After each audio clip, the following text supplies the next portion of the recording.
افطاری سائرن پر کریں یا اذان پر؟ میرا ہی نام لے کے کہتے ہیں کہ مفتی طارق مسعود صاحب نے بتایا تھا کہ اذان کے ساتھ روزہ افطار نہیں کرنا چاہیے بلکہ 3 منٹ بعد کرنا چاہیے، لیکن یہاں پنجاب میں اذان سے پہلے افطاری کے لیے سائرن بجتے ہیں اور اس کے 1 یا 2 منٹ بعد اذان شروع ہوتی ہے،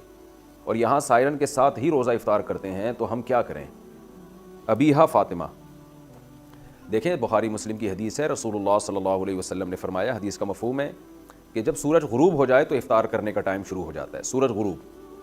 تو اس سے پتہ چلتا ہے اس کا مدار اذان پر یا سائرن پر نہیں ہے بلکہ سورج غروب ہونے پر ہے۔ اب سورج غروب ہونے کا کیسے پتہ چلے گا؟ یا تو آپ اپنے مکان کی چھت پہ کھڑے ہو کر دیکھیں کہ بھئی سورج غروب ہو رہا ہے کہ نہیں ہو رہا، 100% جب یقین ہو جائے کہ غروب ہو چکا ہے، شک ہو پھر نہیں، یقین ہو کہ غروب ہو گیا تو آپ افطار کر لیں۔ اور ایک طریقہ یہ ہوتا ہے کہ اس تکلف کے بجائے آج کل نقشے ملتے ہیں، گوگل پہ بھی پتہ چل جاتا ہے کہ آپ جس علاقے میں ہیں وہاں غروب آفتاب کا ٹائم کیا ہے، سورج غروب ہونے کا ٹائم کیا ہے۔ کراچی کا الگ ٹائم ہے، لاہور کا الگ ہے، مختلف جگہوں کا الگ ہے۔ تو جو ٹائم غروب آفتاب کا لکھا ہوا ہو اس سے کم 2 منٹ کے بعد روزہ افطار کریں، کم سے کم۔ وجہ اس کی یہ ہے کہ یہ جو ٹائم نقشوں میں لکھا ہوتا ہے یہ 100% یقینی نہیں ہوتا، خوب سمجھ لیں۔ جب جیسے لکھا ہے نا، فار ایگزامپل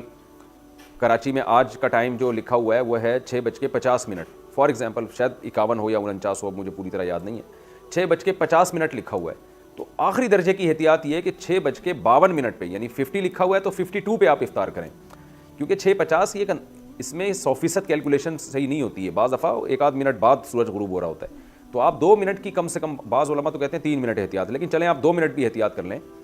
میں تو ویسے 3 منٹ کرتا ہوں، 6:50 اگر لکھا ہے تو 6:53 پہ افطار کرتا ہوں میں، یعنی 2 منٹ بھی احتیاط جبھی ہوگی نا جب 53 پہ آپ کریں گے، 50 لکھا ہوا ہے تو آپ 53 پہ افطار کریں اور آپ کی گھڑی بھی صحیح ہو،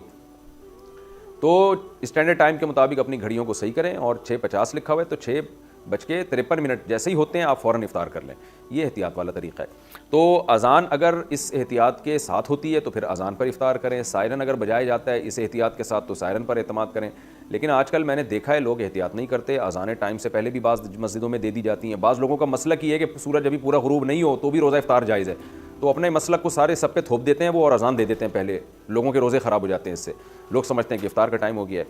تو اگر آپ کو اپنی مسجد کے مؤذن پر اعتماد ہے، اس کو بتایا ہوا ہے آپ نے اور آپ اس پر اعتماد کرتے ہیں اور اس کو یہ سارے مسائل معلوم ہیں، اس کو پتہ ہے 6:50 اگر لکھا ہے تو 53 ہوتے ہی اذان دینی ہے، تو پھر تو آپ اذان پر افطار کریں، لیکن مؤذن کا پتہ نہیں ہوتا، بعض دفعہ وہ جلدی دے دیتے ہیں، بعض دفعہ ٹائم ہو جاتا ہے پھر بہت بعد میں جا کے دے رہے ہوتے ہیں، تو اس لیے بہتر طریقہ یہی ہے کہ آج کل تو موبائل میں اپلیکیشن ڈاؤن لوڈ ہو جاتی ہیں، اس میں سحر و افطار کے ٹائم لکھے ہوئے ہوتے ہیں، تو گھر میں کوئی کیلنڈر لے کے لگا لیں اور اس کے مطابق افطار کیا کریں، جو غروب آفتاب کا ٹائم ہے اس کے کم سے کم 2 منٹ کے بعد، یعنی 50 لکھا ہوا ہے اس پہ 6:50 لکھا ہے تو 6:53 ہوتے ہی آپ افطار کر لیں۔